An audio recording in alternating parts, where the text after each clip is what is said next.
Wow, looks pretty good from up here, actually. Great. So this is the last speaker slot, and there's going to be some more stuff afterwards, but I'm conscious that I am the last thing between you and a beer. So I know that we are running slightly ahead, but I'm not going to take too much advantage of that. And one thing I want to do, first off, apologize for, is changing the title. So originally it was something about, I could never remember what it was, but it was around about inbound growth and alignment. So I get dragged into a lot of conversations around sales alignment and marketing and sales enablement. And what I wanted to do is try to take Granular's advice, do something a little bit more action-orientated and talk about inbound growth and use marketing that ignites sales. So just before I start, can I get a show of hands and ask whose role is solely in marketing, so that you're primarily just looking at the one-to-many stuff, not the one-to-one interaction of sales. You don't talk direct to customers. Who just works marketing? And are there any people who only work in the sales side of things, are only interested in one-to-one interactions? And I'm going to presume the rest of you are the poor buggers who have to do both. Right. Okay. So one of the first questions that comes up when we talk about alignment is why? Why should we go and align marketing and sales? You know, isn't this hard? Isn't this something that's inherently difficult? Isn't this a battle that's been going on for many years when marketing and sales people just don't see eye to eye and they don't understand? Isn't it near on impossible? Or isn't it actually, more importantly, is it not my job? I work in marketing. Do I have to get sales to come and understand how my language works and understand how marketing works? Or in sales, do we have to go and talk to marketing when there's customers to go and talk to? We have to understand. Why is this actually important to go and do?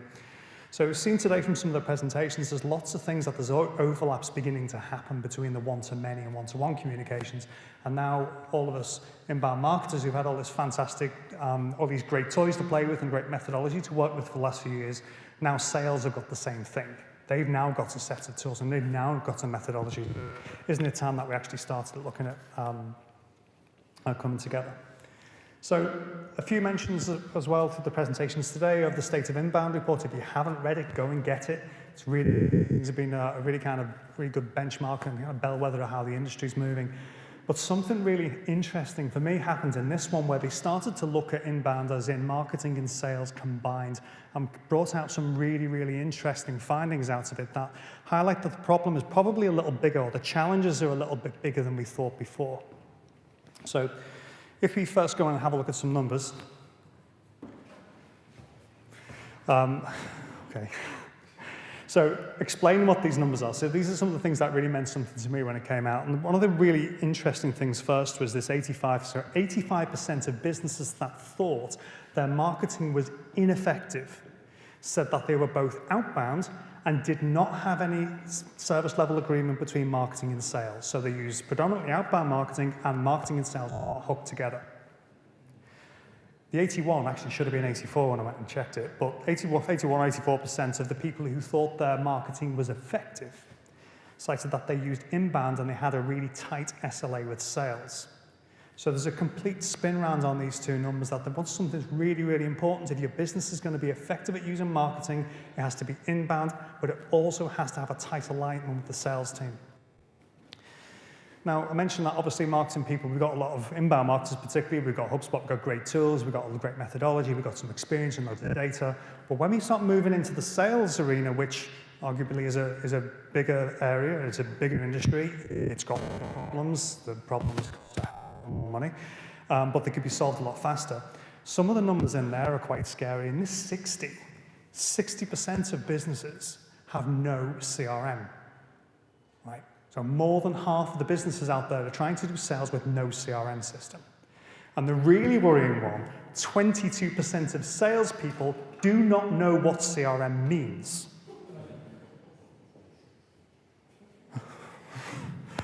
So we're talking about going to help an industry that really has a very limited understanding of the kind of things that are on just how far things have shifted. And certainly when it comes to using the tools, they don't know what to do. So where do we start? What can we do about these numbers? So we're all familiar as marketing with the idea of having digital footprints, of being able to understand where our buyers have been, look at the tracks that they've made, and look at how they can get them to have a more efficient journey in the future. And we're using all of these tools like clicks and views and looking at the journey through the site and the conversion rates to get a good understanding of the digital footprint so that we can make a better choice of how we provide a better path for them. Now, when we expose this same tracking and the same information to sales in real time, we come up with something different. It's not digital footprint, this is digital body language. And I'm really sorry I couldn't come up with a better image for digital body language, but spending a couple of hours Googling images on body language, I ended up completely somewhere else and couldn't find lots of things very interesting, but nothing I could use on the slide. So, just to give an example of something that was part of the frustration that led us to start BabelQuest in the first place was working in the IT industry. We would often commission telemarketing agencies to go and run a campaign. We brief them and they'd spend a month going and doing 1,000,001 calls. They'd bash the phones like mad, and at the end of the month we get a spreadsheet back. And as marketers we go, hey look, great, look at all of this, look at these results we got from this marketing campaign, and you hand it to the sales team and they go, so that's all the opportunity I missed while I spent the entire month cold calling. So we've got a complete disconnect going on here. Sales did not value any of that stuff whatsoever. And when they started calling through the leads, they found out that the things had gone cold or there was just no context, it just didn't work. Frustration stepping back on both sides. So trying to move past that and getting into something that's now useful, if we can expose digital body language to the salespeople, it gives us an opportunity to do something different with the leads that we pass over. And this brings in this idea of having the play. So we can pass a lead to sales and say, here's what I want you to do with it. And the two things that are important in here are, one, to give them context, as we discussed before. We can look at the conversion path, we can look at their social history, we can look at their timeline in HubSpot, we can look at, the last time they converted, the emails they've read, and all those other things are great context. So the salespeople can reach out and think, I know something about your world, I can ask you a question in context.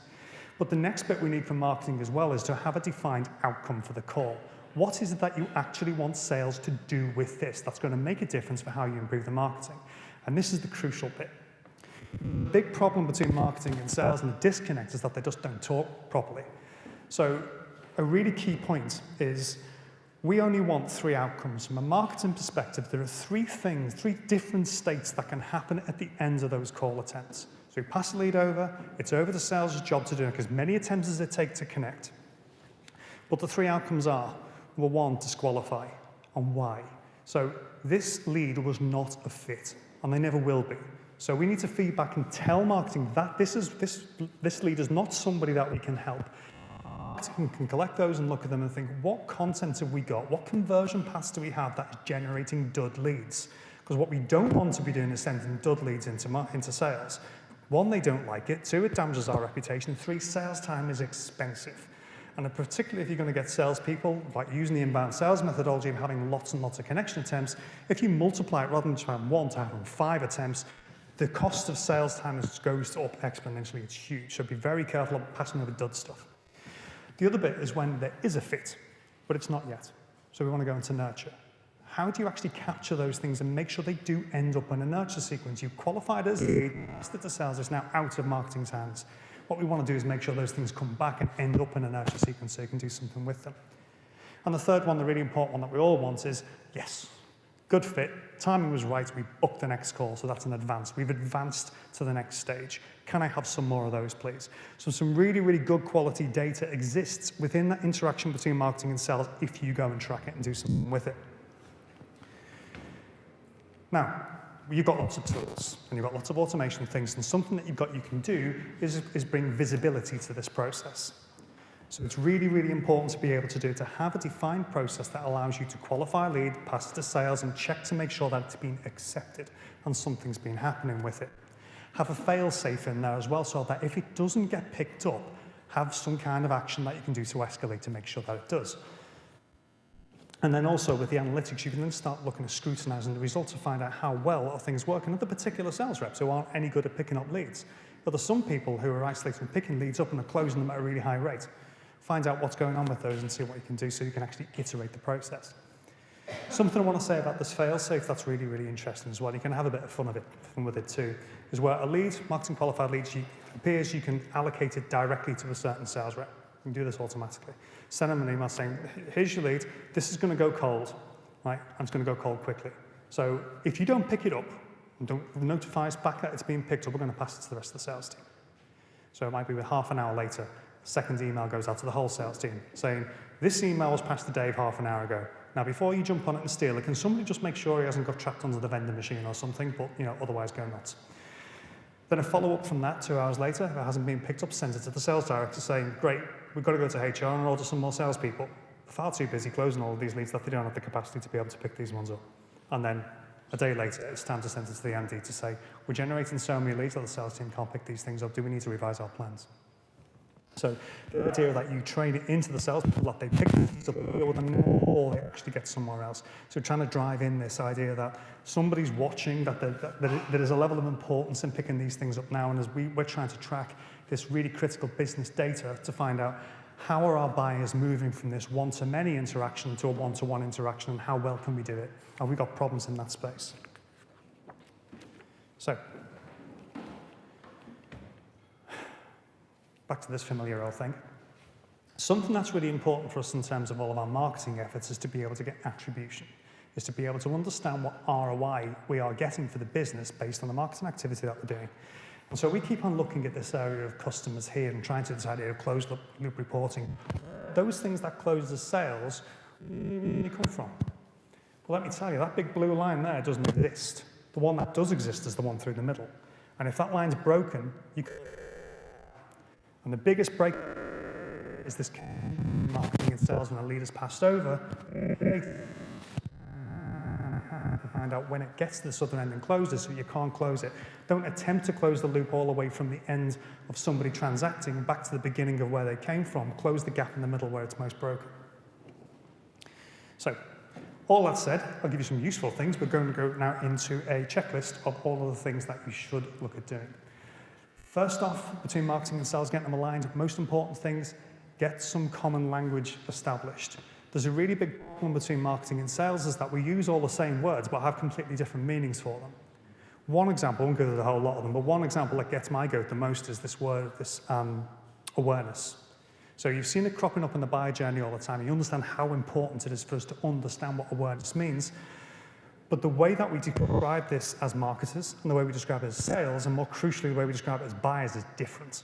Marketers, typically awareness, or we're all taught, is all about brand. It's about brand awareness, it's about awareness of our position in the market, about our company.